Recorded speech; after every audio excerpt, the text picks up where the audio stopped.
we're discussing about Amazon fees.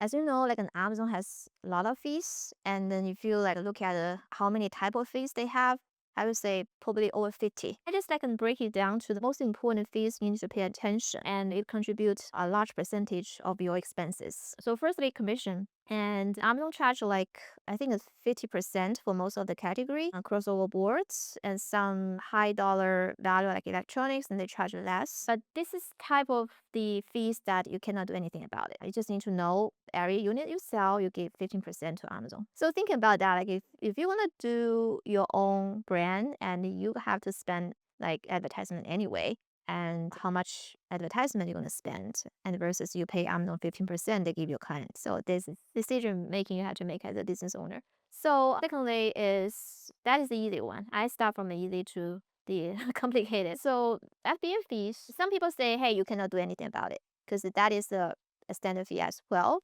But there's a difference between FBA fee getting charged versus the FBA fees that your plan. Yes, because Amazon has a standard FBA fee. So when you design a product and you kind of know which category your product fell into, and based on your dimension and the weight of the product and how much fee you want to charge. But the reality is when the product shipped to Amazon, right? And then they're probably going to measure differently, or your factory, they package it differently. So your size of the product with the packaging is different from what you design product. So it's very important, firstly, and have your QC people and to examine your packages before you ship it out to Amazon. So especially you package your product in a poly bag. So if the bag is not being sealed in a proper way, and it's very likely that they will measure bigger than the product is. So, and also when you ship your product to Amazon, and if you realize the fee you're getting charged is different from what you planned, and you can open a case for them to remeasure it. So if they remeasure it and they admit it as a mistake, and they're gonna correct the numbers in the back end, and then they give back the overcharge fees that you paid for before. But again, and if your product didn't package correctly from the factory, it doesn't help.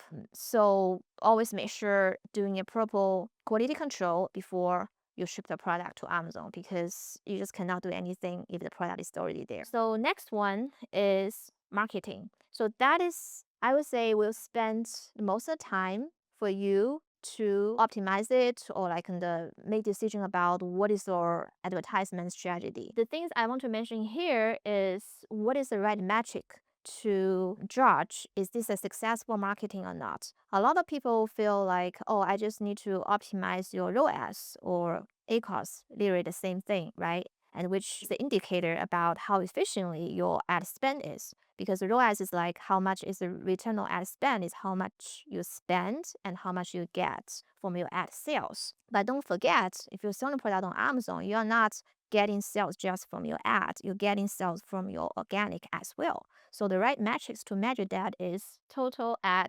cost on sales. So this is what T.A.C.O. stands for, if you're not familiar about this term, instead of just A.C.O.S, which is ad cost on ad sales. If you can slow down your spending, you will see even though your A.C.O.S can be optimized, but your organic sale gonna drop as well. So which means you might optimize your A.C.O.S, but your T.A.C.O is getting increased. So that is not the right direction you want to go. So make sure we need to choose the right metrics to measure the efficiency of your ad spend, and then how to run in the advertisement, how to set up a campaign, and we're gonna discuss in another session. Yeah, this is about the marketing. And for the storage, in order to manage storage fee, and it is the most important part is how to manage your supply chain. We have a in-house inventory planner, and his only job is to do the projection of the sales and to make sure we are not running out of stock. We don't have overstock product. And once we have product,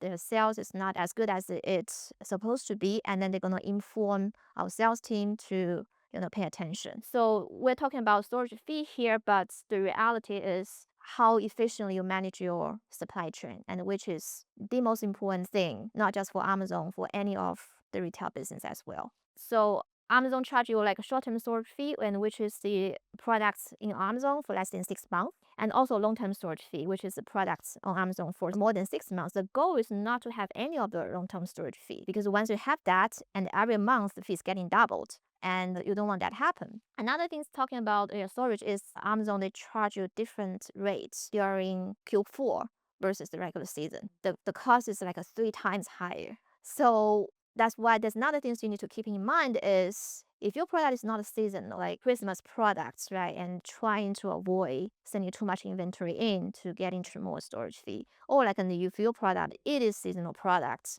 and thinking about using 3PLs and all other storage options to the actual inventory that you hope to sell, but you're not sure you're going to sell through, because it will cost you more to record it, and other than you send it to the 3PL or other storage services first, and then when it's needed, and then you're going to send back to FBA. I think that's pretty much about all the Amazon fees. That I think the big percentage of the fees that you have to pay attention, there's like other small fees, for example, on how they're gonna deal with the return, and how to like run in the deals. And the deal fees has been changed, this month, and they charge you a percentage of the sales instead of the fixed sales. Yeah, we're gonna discuss maybe in another session, but that is the major fees you need to pay attention on for running a regular day-to-day business on Amazon. Like, follow Surgeon for more Amazon coaching.